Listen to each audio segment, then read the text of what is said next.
você não perca a vontade de sonhar, que você consiga a realidade transformar, que você mereça a riqueza que almejar, e que não se esqueça de ao final gratificar. Pra quê um tanto de coisa, se o importante é o bem-estar? Eu te desejo a lente da alegria, para que a miopia não te impeça de enxergar todo o bem que houver nessa vida e toda vida que insiste em pulsar. Eu te desejo viajar o mundo, conhecer o topo e conhecer o fundo. Eu te desejo não duvidar ao se deparar com amor profundo.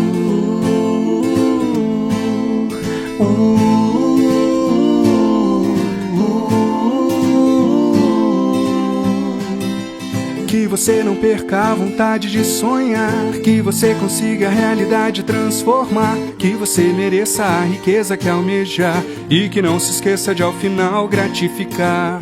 Pra quê um tanto de coisa, se o importante é o bem-estar? Eu te desejo a lente da alegria, pra que a miopia não te impeça de enxergar todo o bem que houver nessa vida e toda vida que insiste em pulsar. Eu te desejo viajar o mundo, conhecer o topo e conhecer o fundo. Eu te desejo não duvidar ao se deparar com um amor profundo.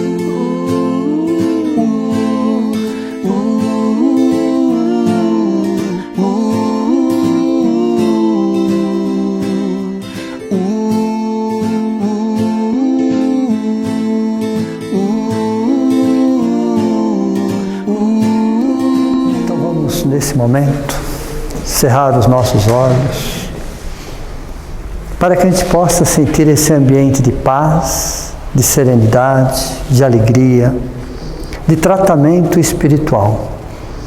É um momento também que nos desligamos do mundo lá fora e mergulhamos nesse ambiente de corpo e alma, para que a gente possa sentir a vibração que vem do alto, as bênçãos que vêm do alto.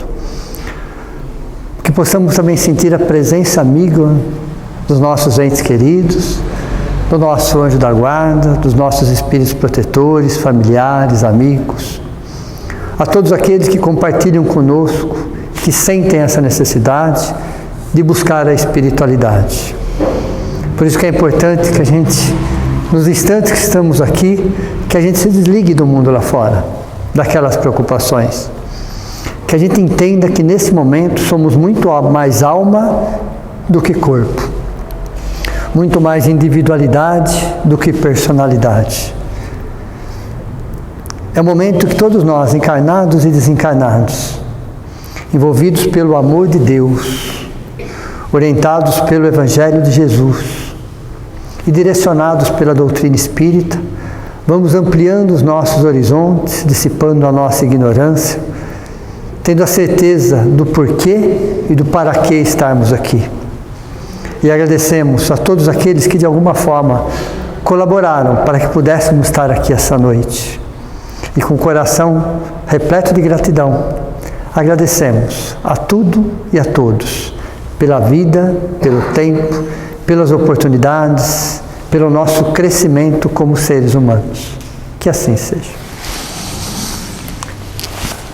Então hoje nós vamos para o 6º degrau, né? Então, para se chegar no 6º degrau, nós tivemos uma caminhadinha aqui, onde nós vamos entendendo pelo menos o conceito de cada degrau. Lembra essa letra G aqui? Gratidão. Né? Então o que acontece? O ser humano ele começa a se sentir mais humano quando ele aprende a agradecer. Quando ele percebe que as dádivas que ele recebe são muito maiores do que as dificuldades. Ok? As dificuldades existem, mas ele tem muito mais razões para agradecer do que propriamente reclamar. Então é uma gratidão que vem da alma, que vem do coração, que vem da essência. Então todo aquele que aprende a agradecer, ele começa a entender o que significa a palavra humildade. Então a gratidão é o alicerce. O primeiro degrau é a humildade, mas o alicerce do primeiro degrau é a gratidão. Agradecer pelo dia que começa, agradecer pelas pessoas que estão na nossa vida, por aquelas que passaram, por aquelas que estão, porque de alguma forma todas as situações e todas as pessoas nos ensinaram alguma coisa. Estão nos ensinando alguma coisa. Então, ter essa gratidão genuína, essa gratidão do coração, faz a gente entender um pouquinho melhor o que significa a humildade.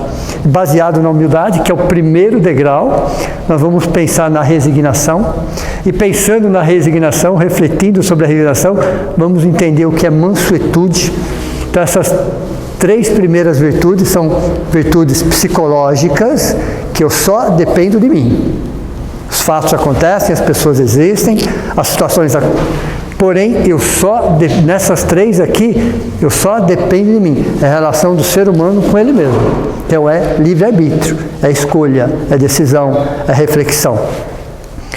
Saindo dessas 3, eu vou entender que eu sou algo além disso, um pouco mais disso. Aí entra a fé e a razão. A necessidade da transcendência, a necessidade da gente saber que nós não somos só corpo, só numa vida de relação. Então, preciso sim entender o que significa o que está além de mim. Fé e razão.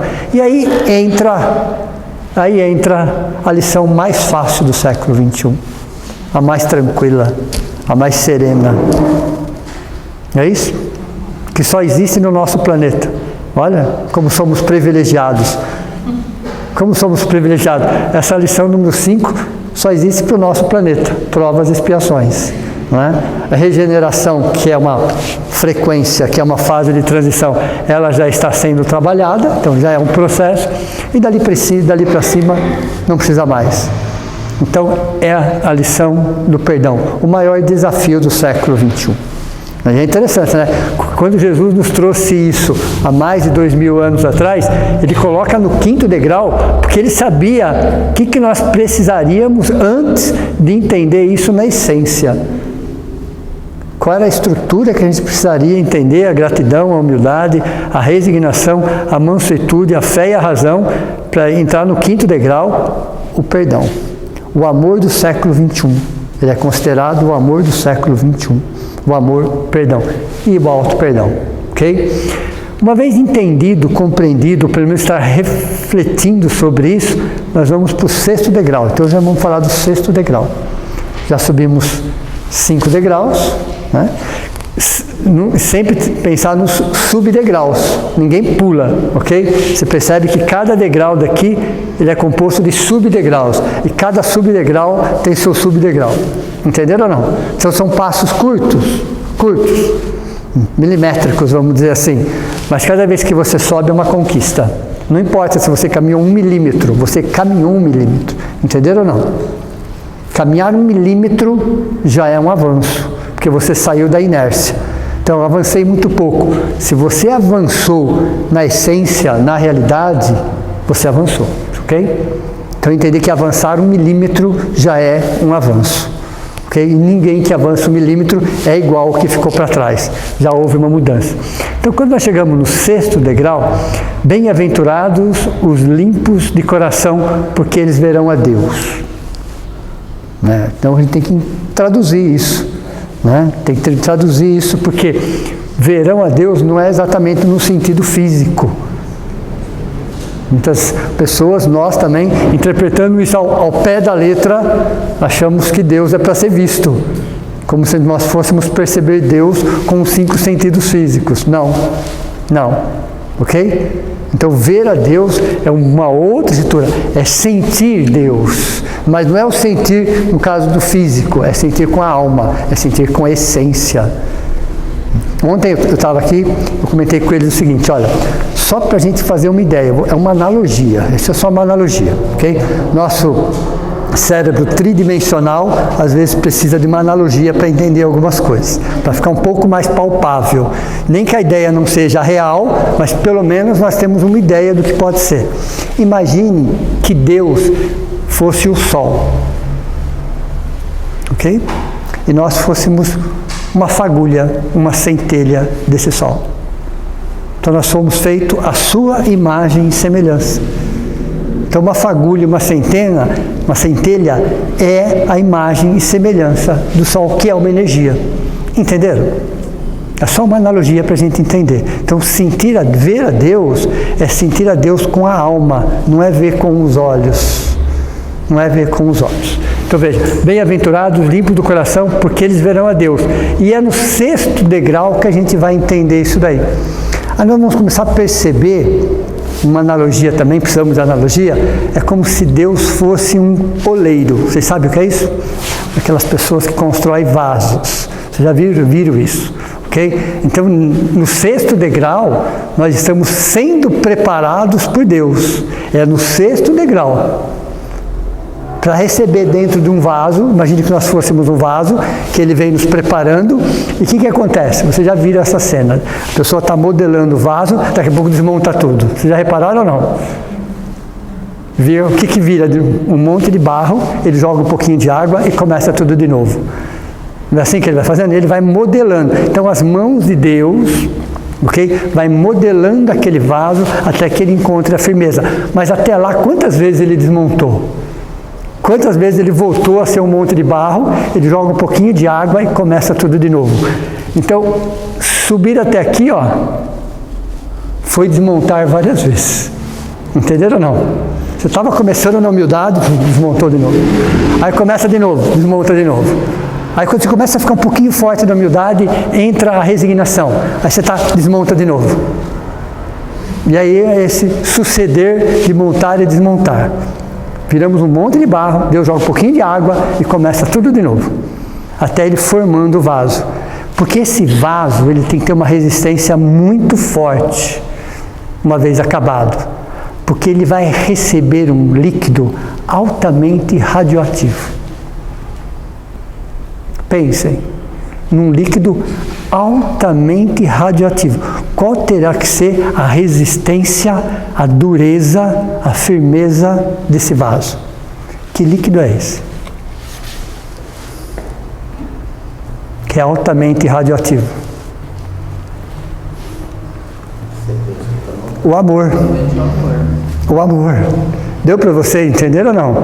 Esse líquido, né, de uma forma analógica, que eu estou falando para vocês entenderem que esse líquido é o amor mais puro, é o amor mais limpo, é o amor incondicional. Deu para vocês entenderam ou não? Por isso que o vaso tem que estar resistente, senão ele não aguenta. Ele não vai aguentar um amor mais puro. Nós ainda amamos de forma egoísta, é o nosso momento evolutivo. Nós ainda amamos de forma possessiva, sim ou não? Amamos ou não amamos? Todos nós.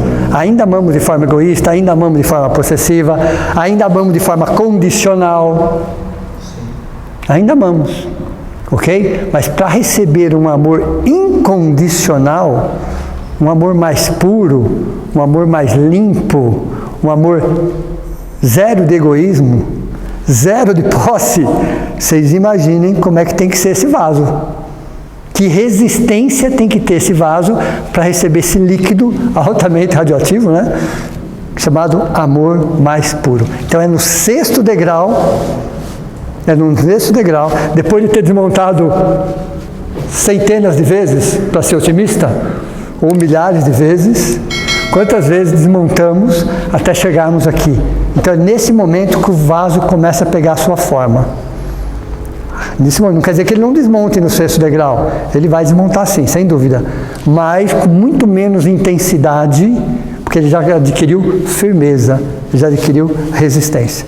Então, 6º degrau é o 4º nível do nosso processo evolutivo. 1 está aqui, 2 está aqui, 3 está aqui, o 4º nível do nossa evolução. A busca pela essência. A essência aí seria simplicidade. Ser simples não é ser simplório, pessoal. Vamos tentar entender a diferença entre uma coisa e outra. Simplicidade. Na simplicidade você tem a espontaneidade, você tem a simplicidade e a confiança. Então, olha o ingrediente que vai entrar nesse vaso para ele conseguir resistir àquele líquido altamente radioativo. Altamente radioativo. A resistência que ele vai ter, a espontaneidade, a simplicidade e a confiança. Ele vai ter que adquirir isso. Não é a ingenuidade, ok? Não é a ingenuidade. Estamos falando de confiança, e quando nós falamos de confiança, lembram daquela analogia que nós fizemos do banquinho de 3 pés? Né? Então, como que um banco de 3 pés está equilibrado? Porque eles estão na mesma distância, equidistantes um do outro, eles estão ligados e eles estão exatamente do mesmo tamanho. Então o banquinho da confiança tem 3 pés. Para eu me equilibrar em cima dele, um pé chama confiança em si mesmo. O segundo pé chama confiança em Deus. E o terceiro pé, confiança em alguém. Eu preciso ter confiança em alguém, seja quem for. Perceberam que é do mesmo tamanho os 3 pés? Porque se eu confiar um pouquinho mais em Deus, eu tenho que tirar de um dos pés. Isso vira fanatismo. Lembram disso ou não? Isso vira fanatismo. Se eu confiar muito em mim, tirar de um dos 2 pés, isso chama arrogância, prepotência. Se eu tirar um desses e colocar no outro, chama-se ingenuidade. Perceberam como é difícil manter esse banquinho equilibrado? Eu tenho um quantum de energia que eu vou dividir em 3, cada um significa um pé, necessariamente ele tem que estar no mesmo tamanho. Porque se eu subir num banquinho onde um pé está maior do que o outro, eu vou cair. Não é assim que funciona? Então essa analogia a gente percebe que quando eu trabalho a confiança, são em 3 níveis: a confiança em mim mesmo, a confiança em alguém, seja quem for, e a confiança na espiritualidade. Eu preciso ter isso equilibrado dentro de mim. Então manter isso equilibrado em mim não é fácil, principalmente num planeta de provas e expiações. Mas toda vez que eu acabo mexendo nisso, eu acabo caindo desse banquinho. A simplicidade e a espontaneidade. É amar sem exigências. É amar sem possuir. Veja. Amar sem exigências, amar sem possuir. Parece algo distante, algo que está fora. Não, não está fora, está dentro. Podemos agora começar a entender o que significa isso. Se isso está chegando para nós, é porque a espiritualidade já sabe que nós temos condições de começar a refletir sobre o assunto.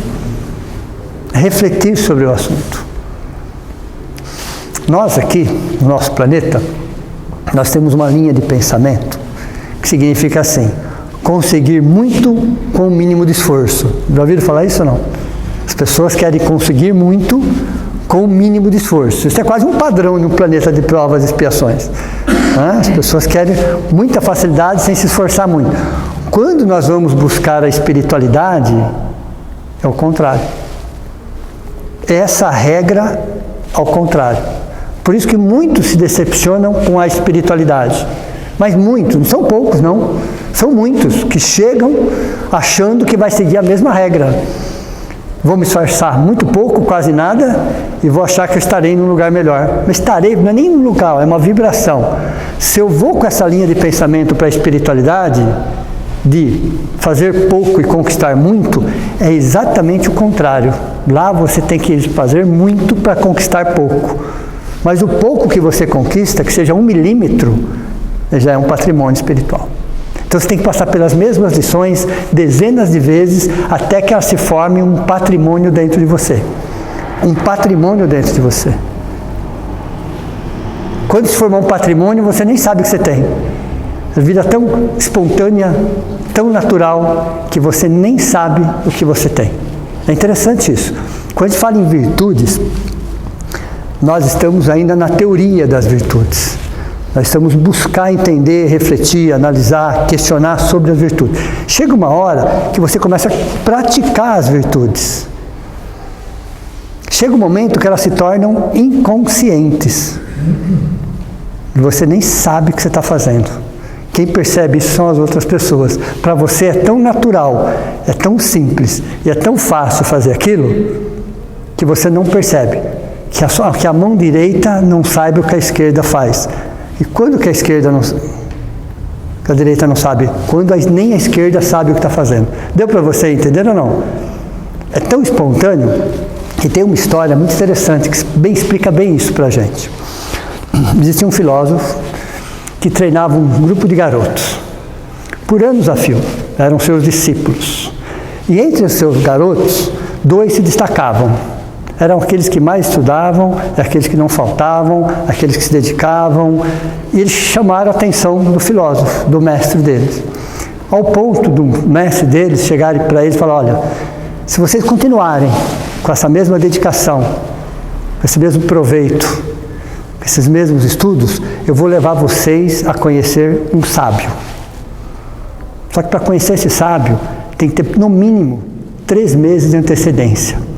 Eu tenho que ligar para ele, eu tenho que conversar com ele, ele vai agendar o dia, ele vai agendar o horário, ele mora muito longe, ele mora no alto de uma montanha, e no pé dessa montanha mora o vilarejo. Então eu tenho que conversar com ele, entrar em contato com ele, e ele escolhe o dia e o horário. Nós vamos de manhã e voltamos à tarde. Olha que interessante isso. Marcaram, passaram-se 3 meses, o filósofo leva os seus 2 alunos, os seus 2 discípulos. Chegando ao pé dessa montanha, era um vilarejo, e naquele dia era um dia de sábado. Nesse dia tinha um tipo de uma feira no pé da montanha. Se vendia de tudo, se negociava de tudo, se conversava de tudo. Ok? E tinha chovido muito aquela noite, a noite anterior. Mas eles estavam ali, no seu comércio. E ele chega com os meninos, apresenta, mostra como é que funciona e tal. Só que o sábio mora em cima da montanha. Eles estavam subir uma trilha para conversar com um sábio. Só que eles viram uma cena que chamaram a atenção. Tinha um menininho que estava levando a galinha, o porquinho, o patinho para o alto da montanha também, onde ele morava. E o porquinho, perninha curta, pesado, choveu a noite inteira, muita lama, ele não conseguia subir, ele escorregava. E o menino batia no porquinho para ver se o porquinho subia, mas ele não subia, não conseguia. Chega um senhor, abaixa, pede para colocar o porquinho nas costas dele e que ele ia subir com o porquinho. Ninguém acreditou no momento, mas foi o que ele fez. E subiu. E subiu com o porquinho, foi lá com o menino, acabou. Eles ficaram aqui embaixo olhando tudo aquilo. Quando eles chegaram lá em cima, depois de algumas horas, os meninos e o filósofo também percebeu que aquele senhor que carregou o porquinho era o sábio. Era o sábio. Passaram a manhã toda conversando com eles. No final da tarde, os meninos fizeram um monte de perguntas, ele respondeu todas as perguntas. Quando eles estavam indo embora, um dos meninos perguntou para ele: eu posso fazer mais uma pergunta? Ele falou: pode, claro. Por que o senhor carregou o porquinho lá embaixo hoje de manhã? E o sábio falou: não fui eu. Tenho certeza que não fui eu. Não foi sim, não fui eu. Não foi, vamos discutir com o sábio. E aí eles foram embora e perguntaram para o filósofo. E o filósofo, mestre dele, começou a rir do nada. Começou a rir do nada. E aí os meninos falaram: nossa, o sábio não lembra o que fez, e o nosso mestre ri sozinho. Um olha para o outro: isso não vai dar certo. E desceram, e o filósofo continuou rindo da situação. Quando chegaram no pé do morro, o filósofo explicou assim para eles: qual é a indignação? Ele falou: nós temos a certeza absoluta que foi ele que carregou o porquinho. E o mestre falou assim: realmente foi ele. Mas por que ele disse que não lembrava? Ele falou: vocês fizeram a pergunta para um filósofo. Vocês não fizeram a pergunta para um sábio. Vocês não souberam elaborar a pergunta. Porque quando eu vi a cena, ele filósofo, eu ia ajudar. Porém, aquele senhor chegou na minha frente, se ajoelhou, colocou o porquinho nas costas e subiu. Simplesmente ele subiu. Ele não pensou em fazer, ele simplesmente fez. Ao ponto de nem se lembrar do que ele fez. Isso é uma virtude adquirida. Nem ele lembrava do que ele tinha feito. E por que ele não lembrava do que ele tinha feito? Porque era natural, porque era espontâneo. Deu para você entender ou não? Fazia parte do dia a dia dele. Aquela ação, aquela atitude. O filósofo falou assim para eles: eu sei o porquê eu ia fazer aquilo. Porque a minha consciência não permite que eu não faça, que eu não ajude. Mas eu sou filósofo. Ele é sábio. O sábio não pensa. Ele simplesmente faz. Entenderam ou não? Isso é uma virtude adquirida. Isso é uma virtude. Quando você faz as coisas e nem lembra que você fez daquilo. E por que você não lembra? Por que você não registrou? Porque é a espontaneidade, é a simplicidade. Entenderam? Essa é a diferença entre um sábio e um filósofo. O filósofo pensa para fazer. O sábio não pensa para fazer. Ele simplesmente faz, de uma forma espontânea. Se você perguntar se ele fez, ele não registra. E por que ele não registra? Que é natural, é espontâneo. É quando a gente conversa com uma pessoa que é extremamente educada, ela não sabe que ela é educada. Ela não percebe isso, porque já é o jeito dela ser educada. Perceberam ou não? Ela faz de forma espontânea. Então, se alguém perguntar para ela, nossa, como você é educado? Ela vai estranhar. Ela vai estranhar a pergunta. Porque ela não pensa como que é não ser educado. Entenderam ou não? Ela nem se reconhece educada. E por quê? Porque aquilo faz parte do dia a dia dela.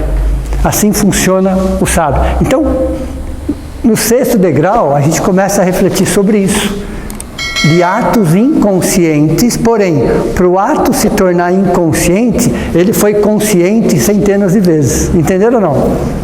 Para um ato se tornar inconsciente, ele foi consciente centenas de vezes. Eu fiz aquilo centenas de vezes. No início foi penoso, fiz contra a minha vontade, fiz para provar alguma coisa para alguém.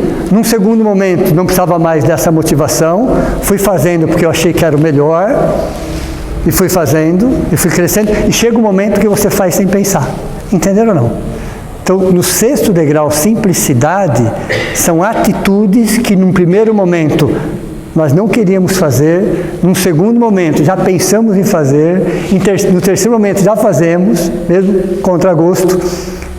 Em um quarto momento já começamos a refletir, em um quinto você começa a fazer de forma natural. No 6º você não lembra mais, porque se torna um hábito inconsciente. Essa é a diferença entre um sábio e um filósofo, ok? Então é amar sem exigência, simplesmente amar, sem nenhum tipo de exigência, nenhum tipo de recompensa, nenhum tipo de cobrança. Aliás, cobrança. Qualquer tipo de cobrança, em qualquer configuração de relacionamento, fragiliza, nunca fortalece. Educar é uma coisa, tá? Cobrar é outra, é diferente. Toda cobrança fragiliza relacionamento, toda, sem dúvida. Quanto mais você cobra, mais frágil se torna o relacionamento, ok? É lógico, uma relação de pais e filhos é uma outra situação, aí é uma questão de educação, tudo bem? Estou falando de relacionamento entre adultos. Então, no 6º degrau aqui, no quesito simplicidade, nós vamos entender que é a preparação do vaso. Qual é o conteúdo? É o amor mais limpo, mais puro, mais essencial. Então, Deus tem muitos atributos, muitos. Tem uns que a gente nem imagina. Podemos até dizer que um deles é o amor.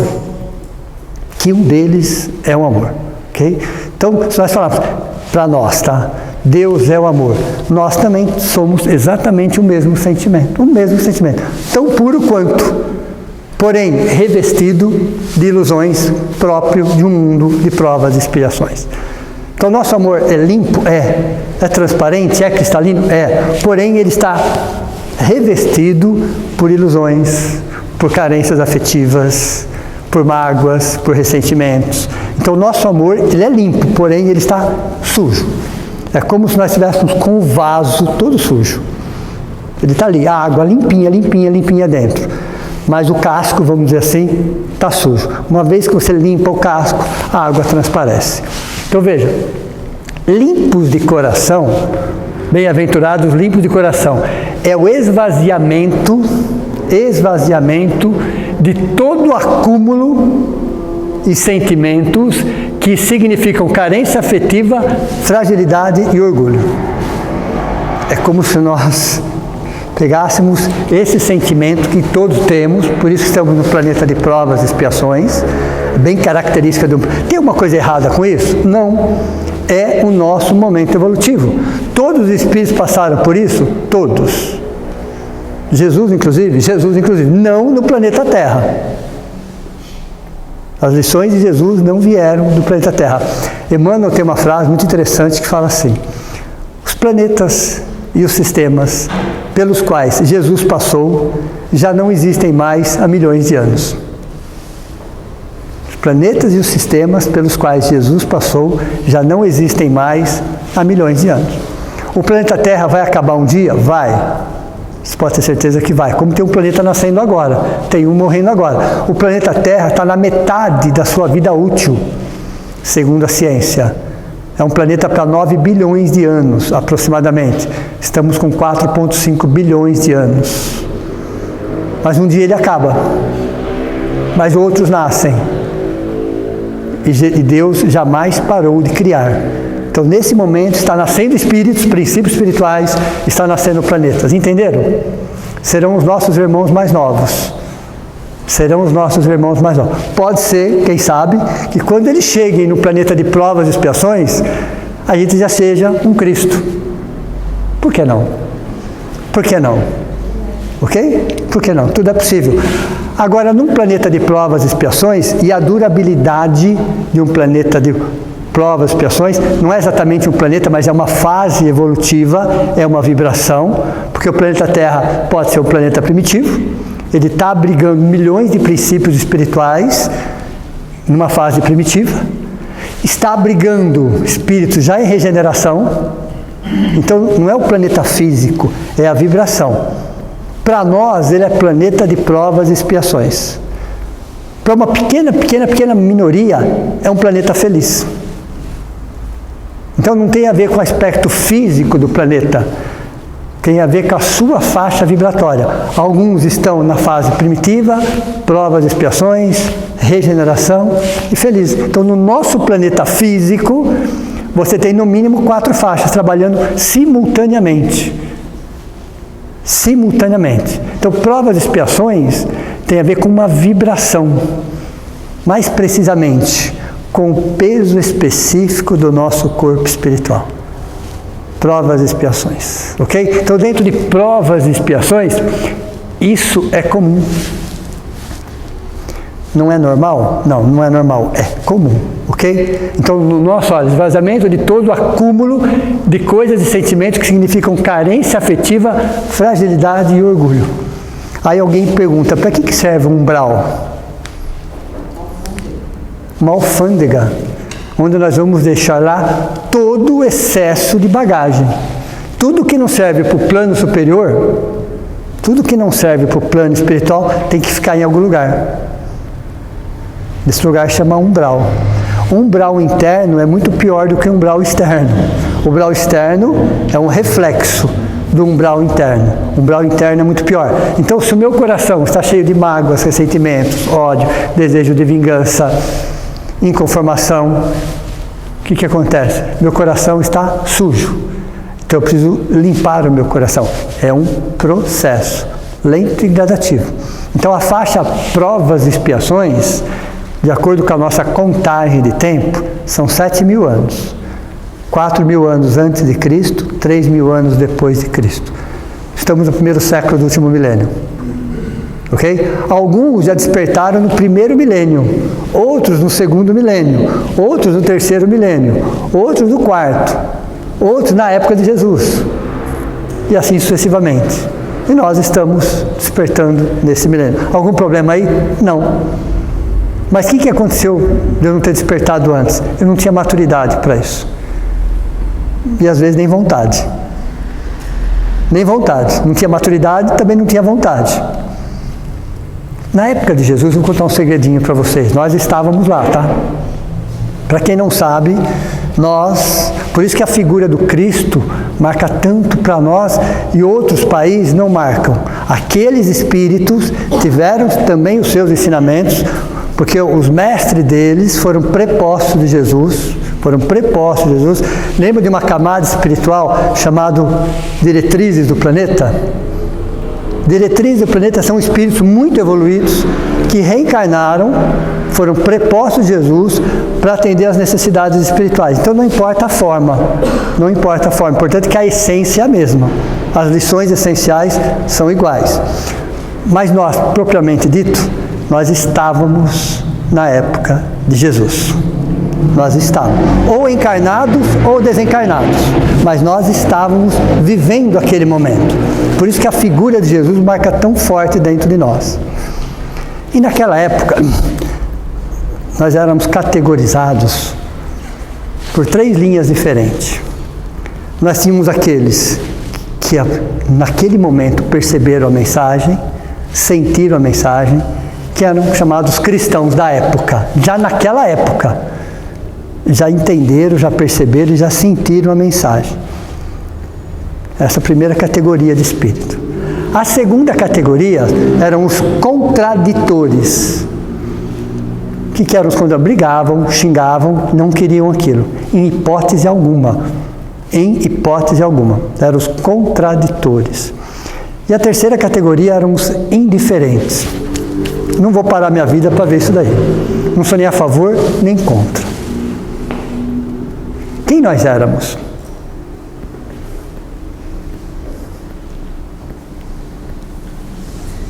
Há um pouco mais de 2000 anos atrás. A possibilidade de sermos os primeiros cristãos é pequena, né? É pequena, eu acho que é pequena. Ok? Os contraditores, talvez. Temos mais a cara de indiferentes. Ok? Os contraditores daquela época, depois que desencarnaram, depois que perceberam o tamanho do estrago que eles fizeram, eles se comprometeram a ler as escrituras sagradas ponto por ponto, vírgula por vírgula, num processo de autoconvencimento. Entenderam ou não? Os contraditores, como eles usavam os textos sagrados para combater, depois que eles perceberam, eles fizeram o caminho inverso.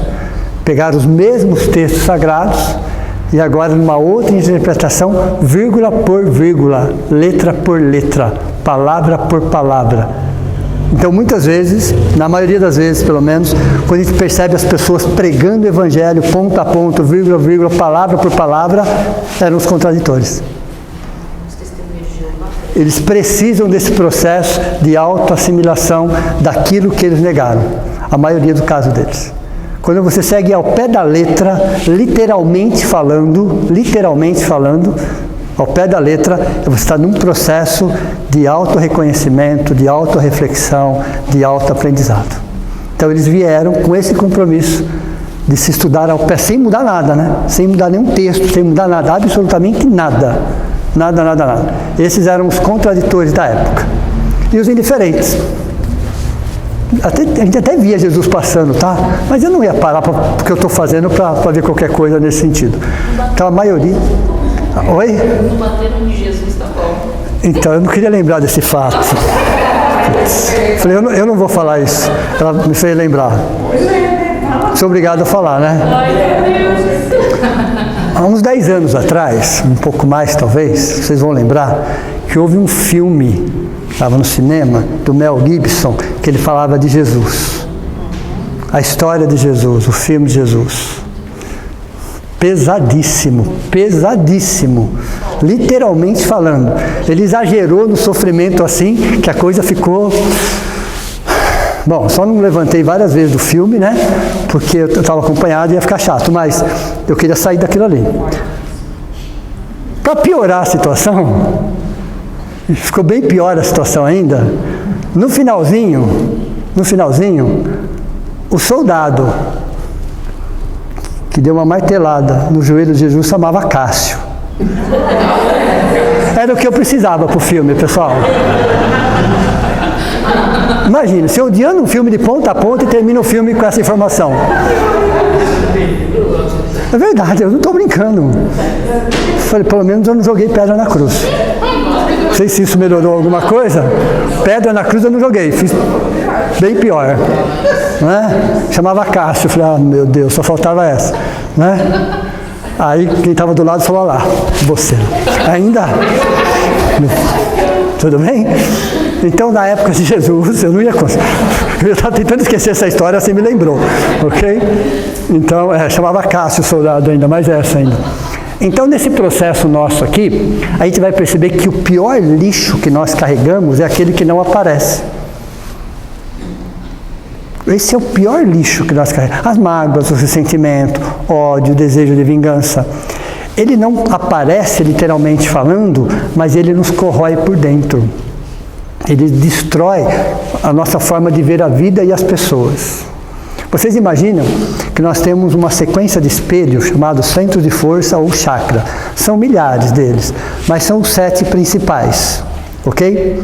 Então é como um jogo de espelhos, né? Então você tem o coronário, o frontal, o laríngeo, o cardíaco, o esplênico, o gástrico, o genésico, o básico. Você tem um conjunto de espelhos. Esses espelhos, eles captam energia, levam para o espírito, isso acontece numa fração de segundo e devolve. É um exemplo mais prático. Os nossos olhos, pessoal, é como uma máquina fotográfica. Ele só capta imagem. Os nossos olhos, ok? Só. Como uma máquina fotográfica. Tanto faz uma máquina fotográfica tirar foto de uma pedra ou da lua, que é uma máquina fotográfica. O significado da imagem, quem capta são os centros de força. Os olhos captam a imagem, toda a imagem tem uma energia, tem um significado. Esse significado é captado pelo centro de força frontal, leva para o espírito o que ele faz? Decodifica e devolve. Gostei ou não gostei? Faz sentido ou não faz sentido? Tem a ver com os nossos valores internos.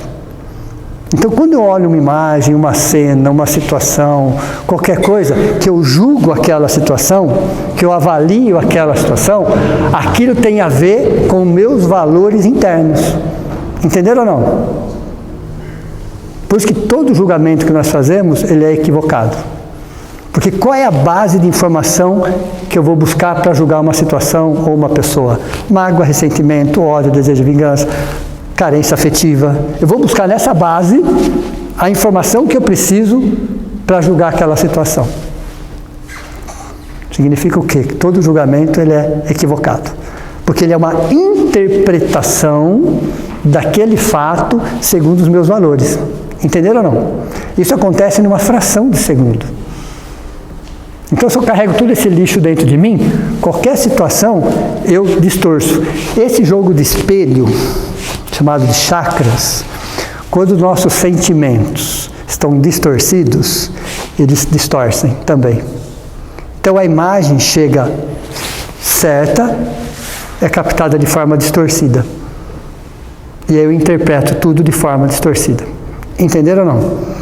Então, mágoas, ressentimentos, ódio, ele distorce esses espelhos. Então, tudo que chega para mim, chega certo, porém, acaba distorcendo. É como aqueles espelhos que eu já vi, que nos deixa gordo, magro, alto. Vocês já viram aquilo ou não?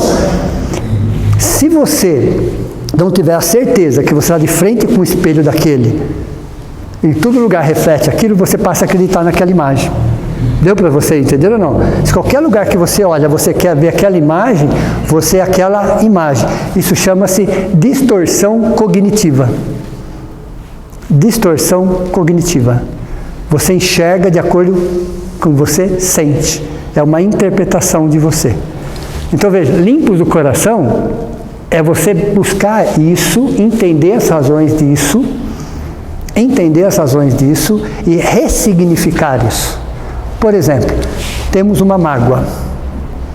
A mágoa significa reavaliação de valores, de significado. Isso olhado pela reeducação emocional centrada no alto amor. Se eu olhar pelos olhos do egoísmo, alguém me feriu, alguém me machucou, alguém me traiu, eu carrego aquilo dentro do peito. Se eu olhar com outros olhos, eu vou tirar daquilo uma lição, um aprendizado. Entenderam ou não? A mesma situação. Então, qual é o segredo? É ressignificar, olhar com outros olhos. Dar uma reinterpretação. Você não precisa concordar com a atitude da pessoa, não é isso. Não é isso. Ou justificar a atitude. Não, é você entender o que está acontecendo dentro de você e ressignificar aquilo dentro de você, para que aquilo não continue dentro, fazendo todo esse estrago. Porque às vezes a coisa aconteceu há 1 ano, 5 anos, 10 anos, 20 anos, 30 anos, 50 anos, e você carrega aquilo dentro de você. A pessoa às vezes nem existe mais, ou está longe de você e você carrega aquilo vivo dentro de você, mal sabendo que aquilo está refletindo no seu dia a dia, nos seus relacionamentos. Coisa de 20, 30, 40, 50 anos atrás está refletindo diretamente nas suas relações de agora, sem que você perceba. Então, limpos do coração é você entender o que tem lá e começar um processo de ressignificação do que tem lá. Não é simplesmente limpar, é você ressignificar.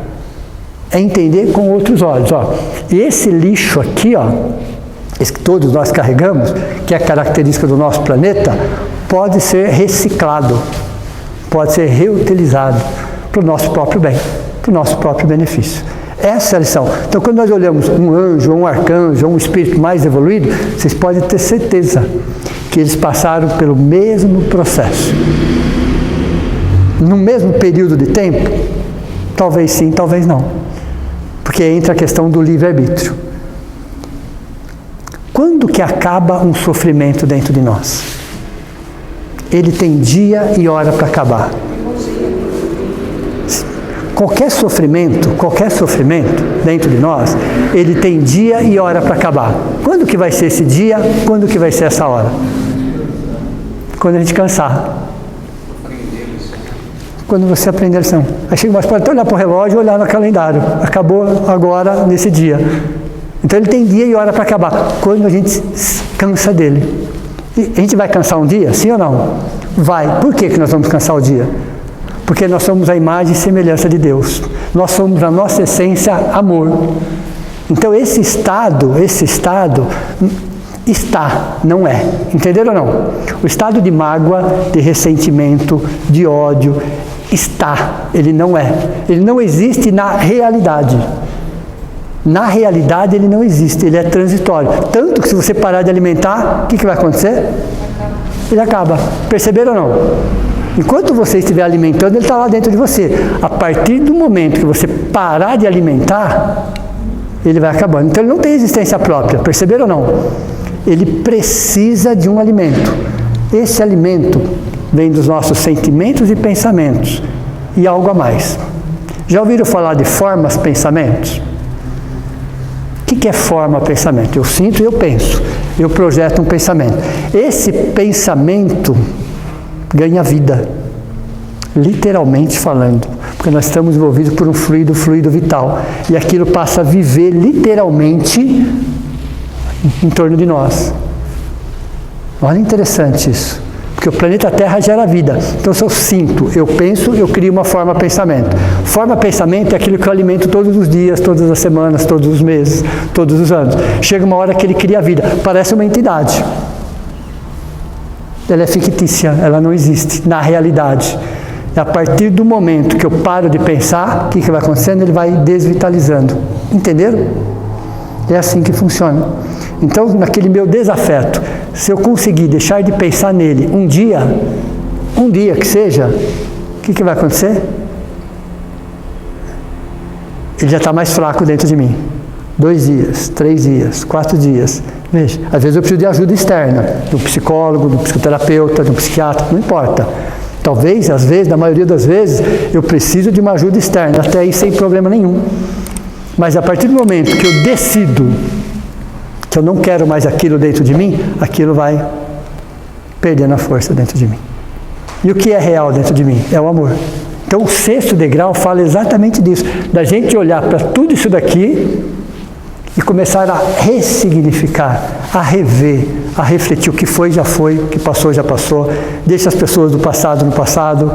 Se alguém criou uma mágoa dentro de mim, eu também já criei uma mágoa dentro de alguém.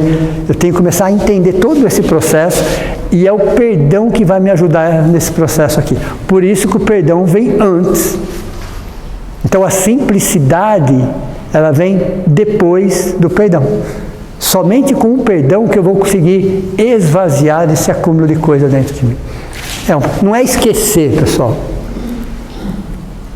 Não é esquecer, porque não é uma questão aqui, é uma questão aqui. Não é uma questão de memória, é uma questão de sentimento. Oi, Jackson. Causa tanta...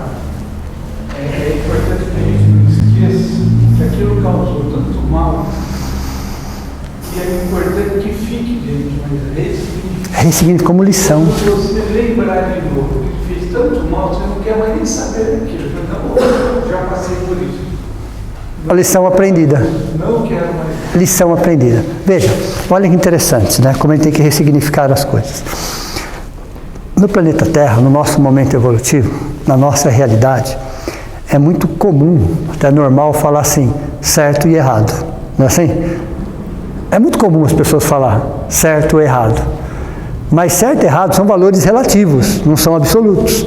Dependendo da cultura, dependendo do momento, aquilo que era certo, hoje é errado. O duelo na Idade Média era certo, hoje é errado. Perceberam? Então, mas dentro do certo e errado, é uma visão dualista, porque eu só tenho dois caminhos. Ou eu estou certo ou eu estou errado. Simplista, porque eu não tenho outras opções. E fatalista, ou estou de um jeito ou estou do outro. Isso fomos nós que criamos. Planeta de provas e expiações que criou essa linha de pensamento. A espiritualidade não trabalha dessa forma. Mas vamos supor que eles também fossem dualistas. Já que a gente não sabe exatamente como eles trabalham, vamos pensar que eles trabalhem por dois caminhos. Vocês sabem quais são os dois caminhos que a espiritualidade utiliza? Aprendizado, aprimoramento. Veja, não ficou mais leve? Se você está num processo de aprendizado, equivocar-se é humano. Entenderam ou não? Então eu estou num processo de aprendizado. Então eu tenho que passar pelas mesmas lições dezenas de vezes, porque eu estou aprendendo aquela lição. Uma vez que eu aprendi aquela lição, o que eu vou fazer com aquela lição? Já que eu aprendi, eu vou aprimorar aquela lição. Entenderam ou não? Então, para a espiritualidade superior, dentro dessa visão dualista nossa e fatalista, já que a gente quer assim, não é que é certo e errado, é aprendizado, aperfeiçoamento. Enquanto eu estiver em aprendizado, eu vou cometer falhas e equívocos. Quando eu aprender aquela lição, eu vou aprimorar aquela lição. Entenderam? Foi o que você falou, Jackson. Exatamente isso.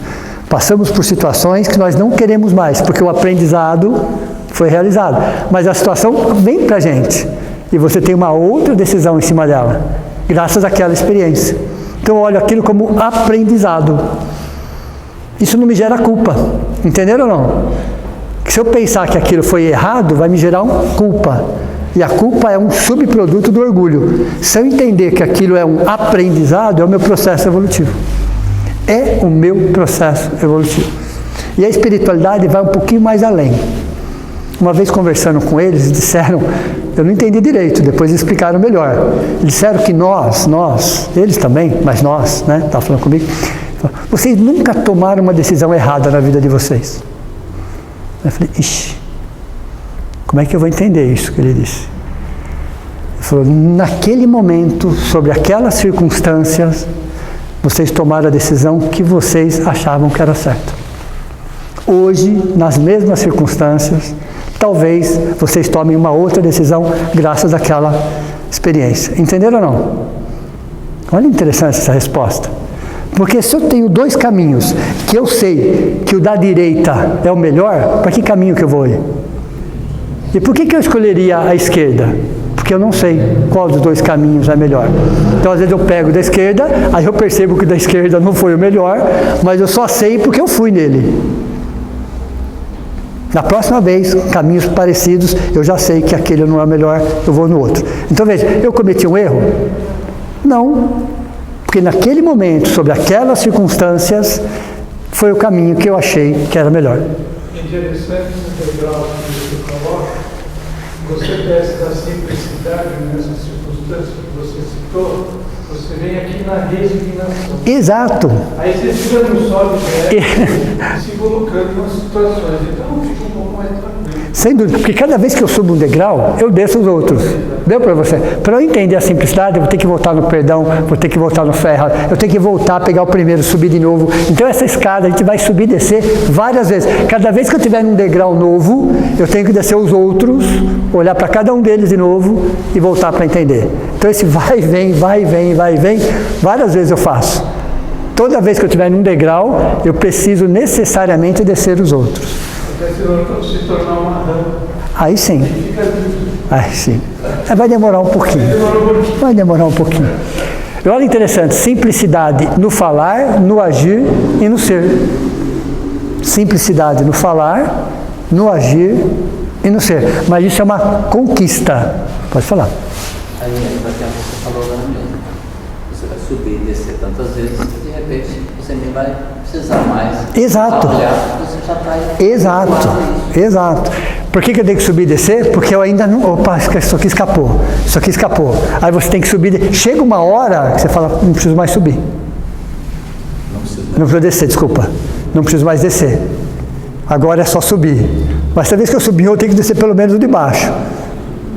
Eu tenho que descer pelo menos o de baixo. Então, nesse ponto, simplicidade é quando o vaso já está pegando forma. Já está pegando forma. Ele já passou por tudo isso. Então, ele já está a forma de um vaso. Ele já está quase apto para receber o líquido. Ainda não, ainda temos mais um degrauzinho, um ou dois. É ciclo isso, pela frente. Então vejam, a espontaneidade que caracteriza uma criança a espontaneidade que caracteriza uma criança é a ferramenta essencial para adentrarmos o reino dos céus. Pessoal, reino dos céus é uma coisa, reino de Deus é outra, tá? A gente achava que era igual, né? Não é não. Ok? Reino dos céus, pessoal, são planetas, sistemas e galáxias. Reino de Deus é tudo isso e mais alguma coisa que não faz nem ideia. Deu para você entender ou não? Para o Espírito, reino dos céus é tudo que Deus criou. E o que Ele não criou? É o reino de Deus, perceberam ou não? Nos foge até analogia para isso. Então, o reino dos céus, nós aqui, ó, o reino dos céus é tudo que Deus criou. O que Ele criou está acessível a nós, de alguma forma. Ele criou com essa intenção. Reino de Deus é muito além do que Ele criou e do que Ele não criou. Foge até da analogia. Então, o reino de Deus. Nenhum espírito tem a capacidade de entender algo nesse sentido. Mas quando você fala reino de Deus, você está incluindo o que Ele criou e o que Ele não criou. Quando você fala reino dos céus, você está se relacionando com o que Ele criou. Entenderam? Isso vai cair na prova, tá? Notem aí. Então vamos lá. Jesus compara a pureza num estado de infância. Olha, interessante. Vamos desconsiderar por alguns minutos que ali tem um espírito reencarnante. Vamos desconsiderar, tudo bem? Que traz as suas tendências, que traz toda aquela história dele. Mas vamos desconsiderar isso por alguns minutos. Como é que a gente enxerga uma criança? Inocente, alegre, espontânea, simples, sem preconceito. Não é isso? Olha, interessante. Então, quando Jesus traz a imagem de uma criança, e naquela época era muito cedo para ele falar de um processo reencarnatório, até porque nem Nicodemos entendeu quando perguntou, nem Nicodemos, que era um doutor da lei, não entendeu quando ele disse. Então, quando ele traz a imagem da criança, ele está falando o quê? De alegria, de falta de preconceito, de simplicidade, de espontaneidade. Veja. Então, quando Jesus compara, é com esse coração de uma criança desprovida de todo esse lixo,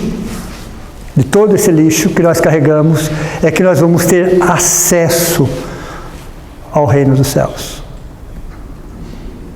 Porque o coração está limpo. Porque ele não está obscurecido simplesmente por nada. Simplesmente por nada. Por isso que Jesus traz a imagem da criança. Então, qual que seria a medida ideal? A medida ideal seria que nós tivéssemos 1/3 da criança que vive em nós ainda viver em nós. 1/3 do adolescente ousado. E 1/3 do adulto com a responsabilidade. Essa é a medida ideal do ser humano. Essa é a medida ideal. 1/3, 1/3 e 1/3. Porque se ele fica só aqui, entre aspas, ele fica chato pra caramba. Não é não? Fica ou não fica? Se ele fica só aqui, fica irresponsável o tempo todo. Né? Também não é esse o caminho. Então, se ele fica só aqui também, ele não cresce e fica altamente dependente. Então, a relação correta para um ser humano é 1/3, 1/3, 1/3. E a gente vai perceber, e isso a psicologia já está falando, a psicoterapia já está falando também, a própria psiquiatria está falando, que aqui, ó, como que está a criança que vive em nós? Como que está a criança que vive em nós? Porque ela define quem nós somos. Às vezes algum trauma, alguma situação que aconteceu nesse período, nós carregamos até hoje. Por isso que é importante cuidar, tratar, abraçar, acolher, para que esses traumas que existem, planeta de provas e expiações, não reflitam nos nossos relacionamentos de hoje. Porque inconscientemente refletem. Existem cobranças, existem várias situações que acontecem, porque essa criança está adoecida dentro de nós. E é essa criança adoecida que nos impede, muitas vezes, de sermos felizes. E é essa criança adoecida. E às vezes o nosso orgulho, a nossa arrogância, não permite que a gente abrace, que a gente acolhe essa criança. Todos nós temos essa criança. Mas uma vez cuidada, tratada, abraçada e acolhida, você percebe como a nossa vida flui. Sobre vários aspectos. Sobre vários aspectos. Mas é justamente nessa pureza infantil, é que a gente consegue sentir o que ele quis dizer com ver a Deus. Ó, ver a Deus é sentir o amor de Deus. Ver a Deus é sentir o amor. Como é que eu vou sentir o amor de Deus? Como é que eu sinto o amor? Só tem um jeito. Só tem uma forma. Amando. Eu só vou sentir o amor de Deus amando. Tem até uma frase bem antiga que a gente fala aqui nessa casa, que cabe bem aí. Procurei o Senhor meu Deus e não o encontrei. Procurei a minha alma e não a encontrei. Procurei o meu irmão e achei os 3. Entenderam ou não? Quando eu procurei o meu irmão, é o amor em ação. Entenderam ou não? Então, ver a Deus é sentir o amor de Deus. Mas como que eu posso sentir o amor de Deus? Só existe um jeito. Amando. Amando. À medida que eu coloco o amor em ação, eu vou sentir o amor de Deus. Então eu posso conhecer todas as teorias. Todas. Se eu não aprender a amar, eu não vou sentir Deus. Um detalhe também muito importante do caso que dá para entender. Quando a gente fala em amor, a gente tem que também falar em dor, do alheio. Quando você sentir a dor do alheio, sim. Exato, né? O amor é você sentir, é você trabalhar a empatia.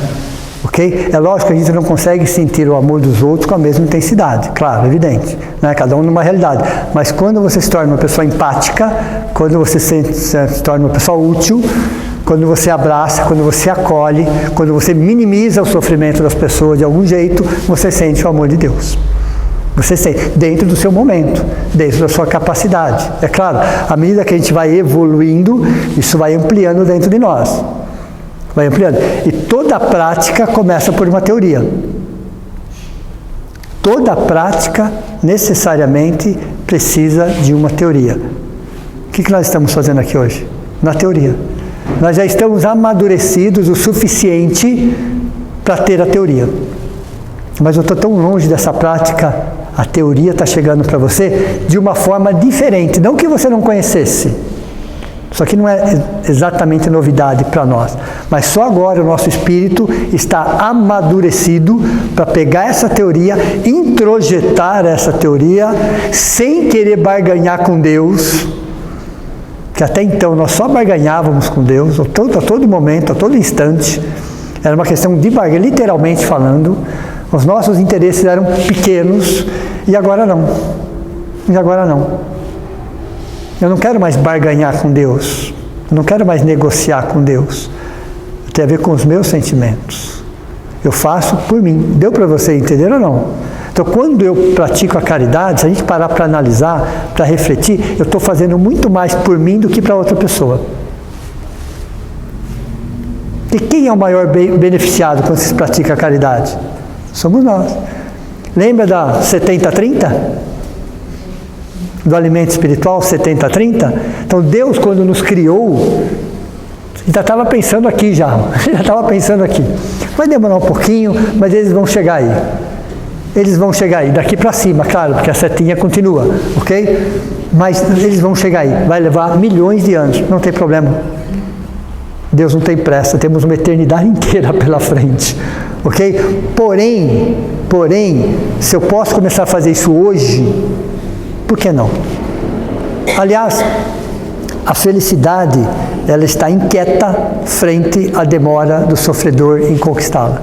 Imagine que a felicidade esteja do nosso lado, e está. Por que ela não se aproxima mais? Porque eu não permito. Porque eu não permito. Eu vou procurar ela exatamente onde ela não está. Em pessoas, em lugares, em posições sociais. Isso também é importante, mas isso não é felicidade. Felicidade é um estado de espírito. Felicidade mais plena, mais limpa, começa exatamente aqui, ó. Porque você está num processo de esvaziamento, e à medida que você vai esvaziando, o líquido vai enchendo. Deu para você entender ou não? Às vezes, nós temos uma sensação, todos vocês já tiveram essa sensação, se vocês não tiveram, vocês vão ter, a síndrome do copo vazio. Já viram isso ou não? Já sentiram isso ou não? E às vezes bate um desespero, né? Nossa, a síndrome do copo vazio. Pare para analisar que se ele está vazio, ele está apto a receber um novo conteúdo. Enquanto ele estava cheio, nada de novo ia entrar. Então, por mais desespero que deu um copo vazio, melhor do que o que ele tinha. Aquilo que ele tinha era problema. Então, nós fomos esvaziando. Quando eu olho, nossa, está vazio. Dá aquele vazio. Mas o vazio é justamente para colocar um líquido novo. Se ele está vazio, é porque tem que ser colocado um líquido novo. E entre tirar um e colocar o outro, às vezes leva um tempo. Porque você traz outros valores, outro conteúdo, que às vezes vai bater de frente com os seus interesses pessoais.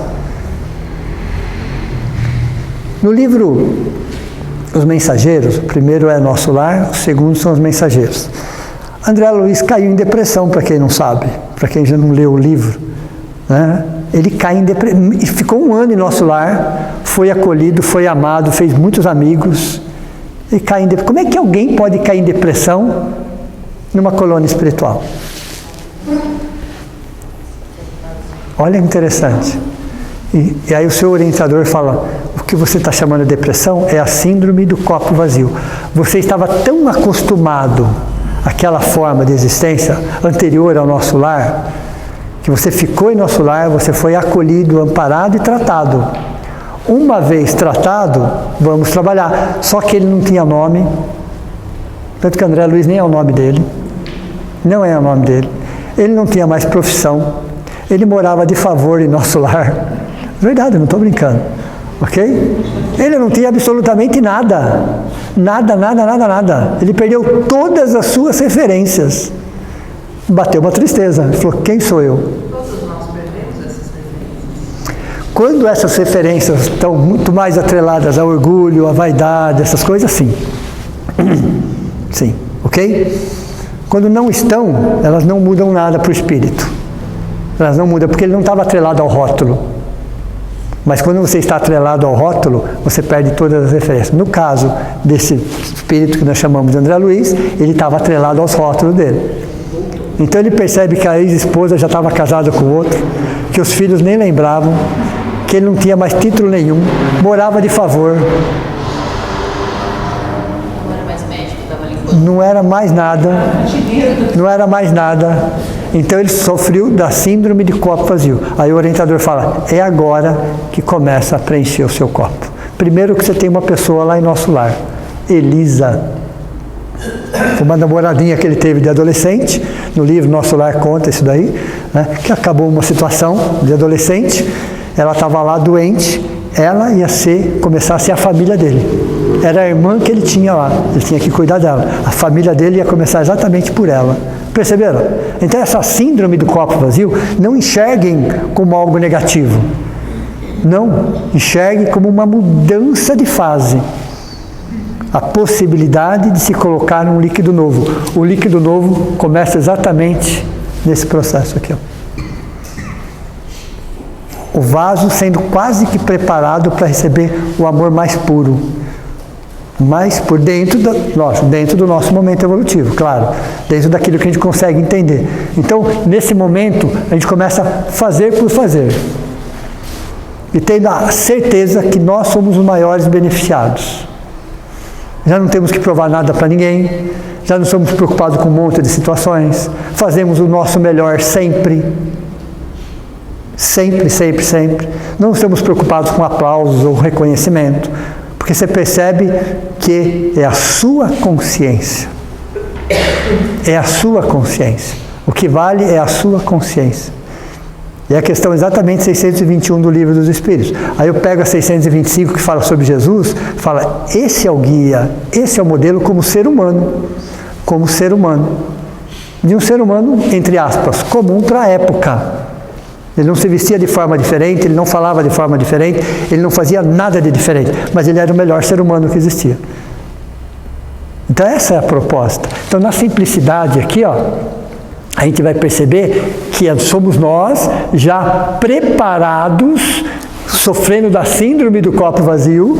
Então essa virtude fala muito da síndrome do copo vazio, justamente para receber um líquido novo, começar a receber um líquido novo. Para isso o vaso tem que ser mexido várias vezes, desmontou várias vezes, até que ele chega e ele ganha resistência. E é interessante que não se coloca nenhum outro ingrediente, um pouquinho mais de água só, um pouquinho mais de água só, para você formar aquele. Então o oleiro não coloca mais ingrediente ou qualquer outro, é o mesmo barro, é o mesmo barro. O que ele faz é colocar um pouquinho mais de água e começar de novo o processo. Só isso, nada além disso. Assim somos nós. O oleiro é Deus. E na simplicidade a gente vai perceber o que Jesus disse. Onde estiver vosso tesouro, estará o vosso coração. Onde estiver o vosso tesouro, estará o vosso coração. Então, o que realmente importa?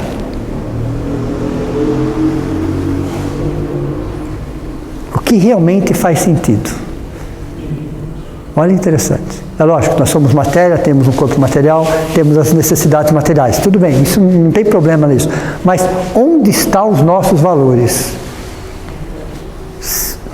Se de repente, né, a possibilidade disso acontecer é pequena, mas acontece. Eu vou falar de forma alegórica, romantizada, mas isso acontece, tá? Vamos supor que hoje, lá para uma meia-noite, 1h da manhã, nosso anjo da guarda, nosso espírito protetor, sente no pé da nossa cama, a gente sente que ele senta, que alguém está sentado, e a gente percebe pela vibração que é um carinho, é um amor, é um acolhimento. Então a gente não tem medo, e ele fala assim para a gente: amanhã você já não vai levantar mais, vamos embora. E aí? Não, já tinha morrido pelo susto, né? E aí? Imagine a cena, né? Mas as pessoas saem desse mundo de uma hora para outra, não é assim? Às vezes é um acidente, às vezes é um infarto, é uma situação que ninguém esperava. Que ninguém esperava. Será que nós estamos preparados para voltar para o plano espiritual de uma hora para outra? Onde estão os nossos valores? Onde nós vamos nos apegar?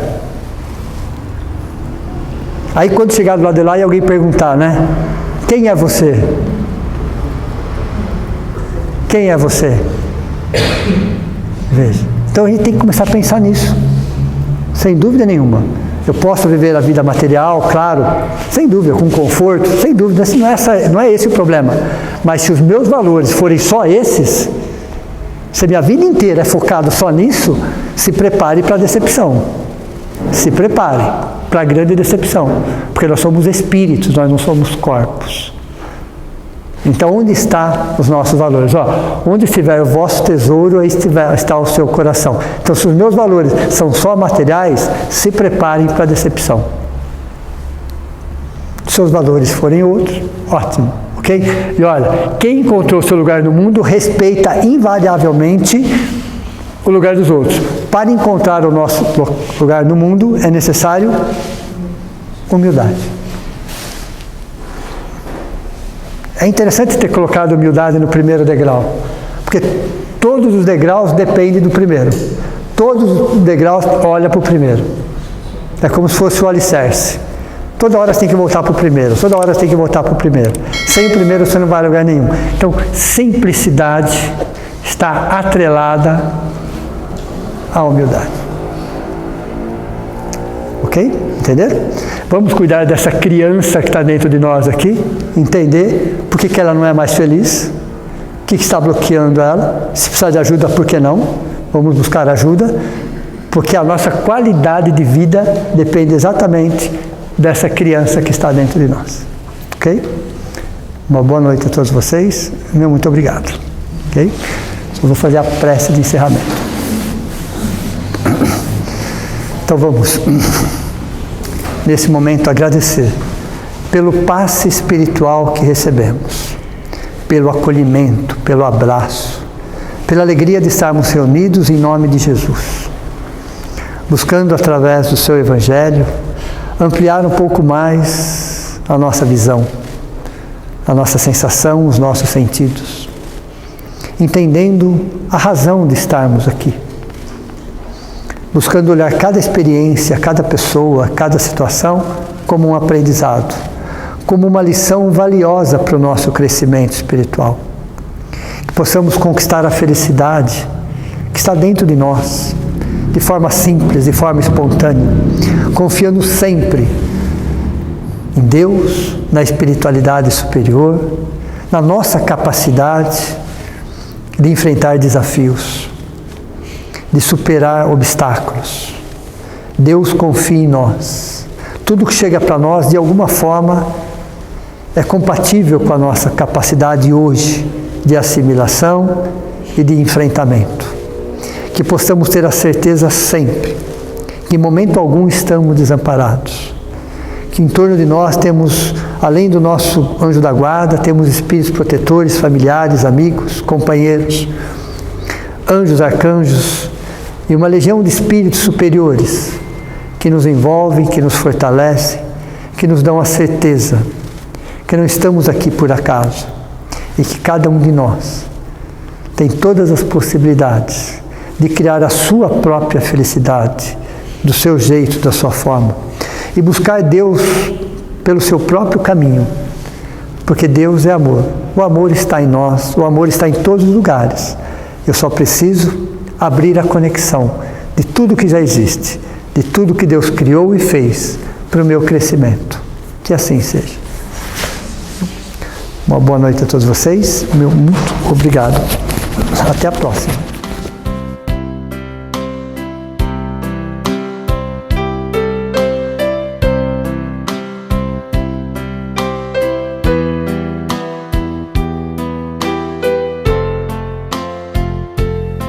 Deus, nosso Pai, que tendes poder e bondade, dai força àquele que procura a verdade. Ponde no coração do homem a compaixão e a caridade. Deus, dai ao viajor a estrela guia, ao aflito a consolação, ao doente o repouso. Pai, dai ao culpado o arrependimento, ao espírito a verdade, à criança o guia, ao órfão o pai. Senhor, que vossa bondade se estenda sobre tudo o que criastes. Piedade, Senhor, para aquele que não vos conhece, esperança para aquele que sofre. Que vossa bondade permita aos Espíritos Consoladores derramarem por toda a parte a paz, a esperança e a fé. Deus, um raio, uma faísca do vosso amor pode abrasar a terra. Deixai-nos beber nas fontes fecundas e infinitas, e todas as lágrimas secarão, todas as dores acalmar-se-ão. Um só coração, um só pensamento subirá até vós, como um grito de reconhecimento e amor. como Moisés sobre a montanha, nós vos esperamos com os braços abertos. Ó poder, ó bondade, ó beleza, ó perfeição, e queremos de algum modo alcançar a vossa misericórdia. Deus, dai-nos a força de ajudar o progresso a fim de subirmos até vós. Dai-nos a caridade pura, dai-nos a fé e a razão.